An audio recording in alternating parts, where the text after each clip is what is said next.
ঢাকা মহানগরীর আদি অঞ্চলটিকে পুরান ঢাকা বলা হয়। ইতিহাস পর্যবেক্ষণে জানা যায়, পুরান ঢাকা একসময় অত্যন্ত সুপরিকল্পিত, সুন্দর ও ছিমছাম একটি শহর ছিল। মুঘল শাসকদের পতনের পর থেকে পুরান ঢাকা ভাগ্যে বিপর্যয় নেমে আসে। ব্রিটিশ শাসকরা এই শহরের কিছু দেখভাল করলেও বর্তমান সময়ে প্রশাসন যন্ত্রের অবহেলায় পুরান ঢাকা ধীরে ধীরে এই পুরান ঢাকার সৌন্দর্য আজ হুমকির মুখে। আদি শহর পুরান ঢাকার পূর্ব পশ্চিমে গ্যান্ডারিয়া ফরিদাবাদ থেকে হাজারীবাগ ট্যানারি মোড় পর্যন্ত, দক্ষিণে ঢাকা সদরঘাট থেকে নবাবপুর পর্যন্ত বিস্তৃত দীর্ঘ এলাকা জুড়ে এই পুরান ঢাকার অবস্থান এবং 8টি মেট্রোপলিটন থানা নিয়ে এই পুরান ঢাকা গঠিত, যেমন হাজারীবাগ, চকবাজার, লালবাগ, বংশাল, কোতোয়ালি, ওয়ালি, সূত্রাপুর ও গ্যান্ডারিয়া। ঢাকার দক্ষিণ সিটি কর্পোরেশনের অন্তর্ভুক্ত একটি অঞ্চল। পশ্চিমে মোহাম্মদপুর, উত্তরে ধানমন্ডি, নিউ মার্কেট, শাহবাগ, রমনা, মতিঝিল ও সবুজবাগ, পূর্বে যাত্রাবাড়ি ও শ্যামপুর এবং দক্ষিণে কামরাঙ্গীরচর ও কেরানীগঞ্জ উপজেলা নিয়ে এই পুরান ঢাকার সর্বাপেক্ষা জনপ্রিয় বাহন রিক্সা। এই প্রাচীন শহরটি যাতায়াতের পথগুলো অত্যন্ত সরু হওয়াতে রিক্সা এখানকার প্রধান বাহন হয়ে আছে। সদরঘাট কাছে, এখানে পণ্য পরিবহনের জন্য মানুষের টানা চাকা গাড়ি রয়েছে অনেক। সীমিতভাবে ঘোড়ার গাড়ি বা টমটম এখানে চালানো হয়ে থাকে। এছাড়া যান্ত্রিক বাহনগুলোর মধ্যে বাস, টেম্পো, সিএনজি, মাহিন্দ্র সিএনজি চালিত অটোরিকশা উল্লেখযোগ্য। সদরঘাট নদী বন্দর বুড়িগঙ্গা নদীর পাশে।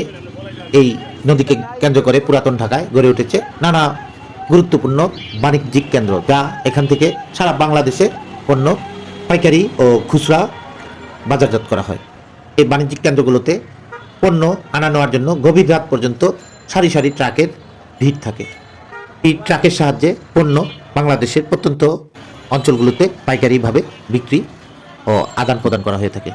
পুরান ঢাকা বাংলাদেশের অন্যতম বাণিজ্যিক কেন্দ্রগুলোর মধ্যে প্রধান। এখানকার চকবাজার এলাকায় সব রকমের পণ্য সামগ্রী পাইকারি বিপণন হয়ে থাকে। ঢাকা মহানগরীর এবং দেশের অন্যান্য অঞ্চলের বাজারগুলোতে ব্যবসায়ীরা এখান থেকে তাদের অধিকাংশ পণ্যদ্রব্য ক্রয় বিক্রয় করে থাকে।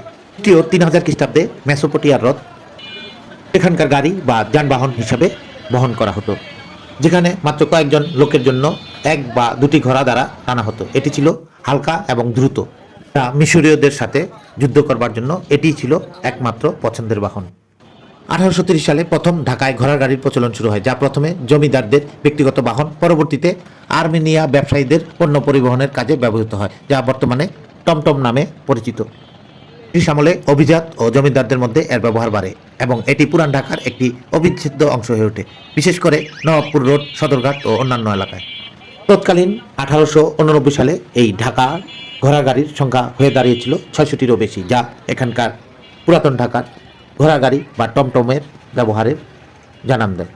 পুরান ঢাকার ঐতিহ্যবাহী স্থানগুলো হচ্ছে আহসান মঞ্জিল, বুড়িগঙ্গা নদীর তীরে অবস্থিত নবাবদের গোলাপী প্রাসাদ, যা এখানকার এখন জাদুঘর। রয়েছে মুঘল আমলের অসমাপ্ত দুর্গ, যা পরিবেবীর মাজার সহ ঐতিহাসিক স্থাপনা। আছে নীল ও সাদা মোজাইক দিয়ে সুসজ্জিত সুন্দর তারা মসজিদ। ঢাকেশ্বরী জাতীয় মন্দির, প্রায় 500 বছরের পুরানো এই মন্দিরটি ঢাকার প্রধান হিন্দু মন্দির। ঢাকার আর্মেনিয়া পল্লীতে অবস্থিত একটি ঐতিহাসিক গির্জা, হোসনি দালান, শিয়া মুসলমানদের ধর্মীয় স্থান। রয়েছে খান মোহাম্মদ মৃধা মসজিদ, ঐতিহাসিক রোজ গার্ডেন। ঐতিহ্যবাহী স্থাপত্য ও নিদর্শনগুলোর মধ্যে অন্যতম। ঐতিহ্যবাহী জীবনযাত্রায় সদরঘাট বুড়িগঙ্গার প্রাণকেন্দ্র, শাঁখারী বাজার হিন্দু ধর্মাবলম্বীদের এলাকা, যেখানে শাখা ও অন্যান্য ঐতিহ্যবাহী জিনিসপত্র পাওয়া যায়। বিউটি বোর্ডিং, কবি সাহিত্যিকদের আড্ডাস্থল হিসাবে পরিচিত। এছাড়াও রয়েছে পুরান ঢাকার সরু গলিতে রিক্সা ভ্রমণের অভিজ্ঞতা।